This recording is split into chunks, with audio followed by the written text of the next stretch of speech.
வணக்கம். நான் உங்கள் ஓபிசி வெங்கட்ஜி பேசுகிறேன்.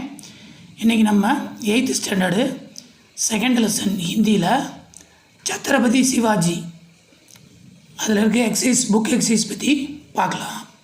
பேஜ் நம்பர் 12 இருக்கிறதுல கொஞ்சம் கவனிச்சுட்டு அதை இன்றைக்கி ஜூம் பண்ணி பார்த்தீங்கன்னா உங்களுக்கு தெளிவாக தெரியும். ஃபஸ்ட்டு என்னென்ன எக்ஸசைஸில் complete the sentences taken from the chapter அப்படின்னு சொல்லியிருக்காங்க. இந்த புக்கு படிக்கிறப்ப இந்த சாப்டரில் இருக்கிற சென்டென்ஸில் பாதி சென்டென்ஸ் கொடுத்துருக்காங்க. நீங்கள் மீதியை ஃபில் பண்ணணும். ஃபஸ்ட்டு ஒன்று ரீட் பண்ண கவனிங்க. சத்ரபதி சிவாஜி பிரசித்த மராட்டா சாசக்தே. அவர் ஒரு பிரசித்த சிறப்பான ஒரு மராட்டா அரசர். உன்கே பிதா கா நாம் சாகஜி போன்ஸ்லே தா. அவங்க அப்பா பேர் வந்து साहजी भोंसले था. औरंगजेब ने उन्हें मुग़ल अधिकारी बनाना चाहा. 1674 में उनका रायगढ़ में ராஜாபிஷேக் हुआ. இது வந்து இந்த சென்டென்ஸை பாதி கொடுத்துருக்காங்க. நீங்கள் ரிமைனிங் படித்து எழுதணும். அடுத்த ரெண்டாவது கால் என்ன கொடுத்துருக்காங்கன்னா make sentences with this word. இதில் ஃபஸ்ட் லெசன் நம்ம பார்த்த மாதிரி தான். அவங்களே ஒரு உதாரணம் கொடுத்துருக்காங்க பாருங்கள். சாசக் अच्छा शासक अपनी प्रजा को खुश रखता है.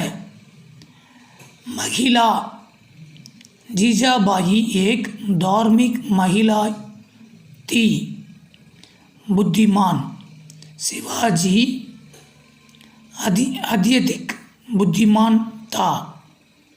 ताकत शिवाजी के पास ज़्यादा ताकत थे. देहांत 1680 में 53 वर्ष की आयु में उनका देहांत हो गया. தேர்ட் ஒன் பார்த்திங்கன்னா மேட்ச் த ஃபாலோயிங்.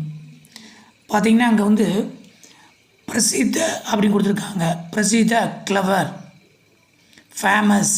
இந்த இடத்துல பார்த்தீங்கன்னா பிரசித்த ஃபேமஸ் வந்துருக்குங்களா. மாதா மாதா மதர்.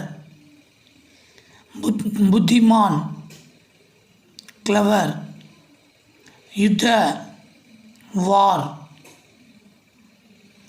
தாக்கத் பவர். மகான் கிரேட்.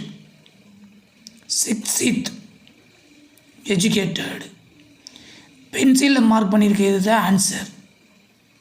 இது வந்து வேறு நோக்கத்துக்காக பண்ணதுங்க, அதை விடுங்க. Next tick the correct sentences. Shivaji was born in 1927